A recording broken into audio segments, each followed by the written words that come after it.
ഭരണഘടനാ സംരക്ഷണ ദിനത്തോടനുബന്ധിച്ച് ജില്ലാ കോൺഗ്രസ് കമ്മിറ്റിയുടെ നേതൃത്വത്തിൽ കോൺഗ്രസ് പ്രവർത്തകർ ഭരണഘടനാ സംരക്ഷണ പ്രതിജ്ഞയെടുത്തു.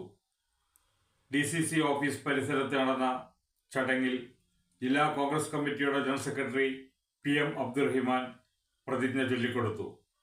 DCC vice president advocate M Rajan, DCC general സെക്രട്ടറിമാരായ N Sheril Babu, K Sajar Arafath, NV Baburaj, വെള്ളയിൽ block Congress committee president P Krishnakumar, Chevayur block Congress committee president PV Bineesh Kumar എന്നിവർ നേതൃത്വം നൽകി.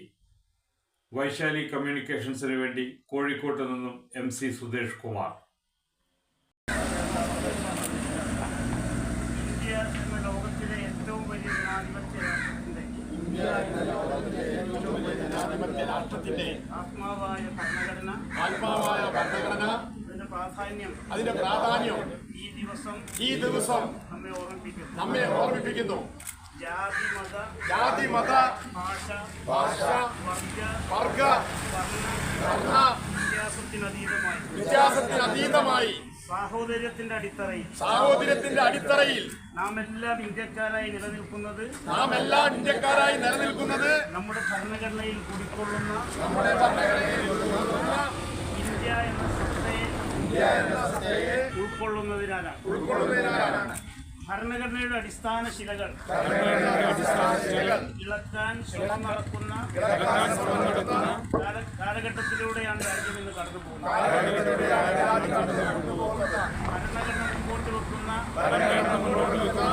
ജനാധിപത്യ മതേതര സോഷ്യലിസ്റ്റ് മൂല്യങ്ങൾ ആക്രമിക്കപ്പെടുന്നു.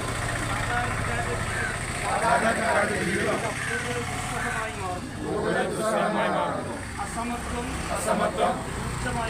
രൂക്ഷമായിക്കൊണ്ടിരിക്കുന്നു. ഈ പശ്ചാത്തലത്തിലാണ് രാജ്യം ഇന്ന് ഭരണഘടനാ സംരക്ഷണ ദിനം ആചരിക്കുന്നത്. ഭരണഘടനയുടെ അടിസ്ഥാന ശിലകളായ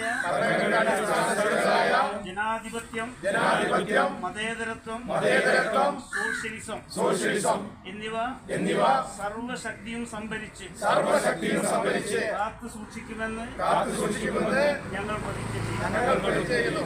അഖണ്ഡതയും ബഹുസ്വരതയും വൈവിധ്യവും സംരക്ഷിക്കാൻ അക്ഷീണ പരിശ്രമം നടത്തുമെന്ന് ഞങ്ങൾ ഉറപ്പു നൽകുന്നു. ജാതി മത വർഗ വിവേചനങ്ങൾക്കെതിരെ നിതാന്ത ജാഗ്രത പുലർത്തുമെന്ന് ദൃഢപ്രതിജ്ഞ ചെയ്യുന്നു. ഭരണഘടനയ്ക്ക് നേരെയുണ്ടാവുന്ന എല്ലാ ഫാസിസ്റ്റ് അക്രമങ്ങളെയും ചെറുത്തു തോൽപ്പിക്കാനും ഭരണഘടന ഉറപ്പു നൽകുന്ന ജനാധിപത്യ മതേതര മൗലികാവകാശങ്ങളെ കണ്ണിലെ കൃഷ്ണമണി പോലെ സംരക്ഷിക്കാനും ഒറ്റക്കെട്ടായി നിൽക്കുമെന്നും ഭരണഘടനയുടെ പ്രാധാന്യത്തെക്കുറിച്ചും ഭരണഘടന നൽകുന്ന അവകാശങ്ങളെക്കുറിച്ചും പൊതുസമൂഹത്തിൽ ബോധവൽക്കരണം നടത്താനുള്ള ശ്രമങ്ങൾ തുടരുമെന്നും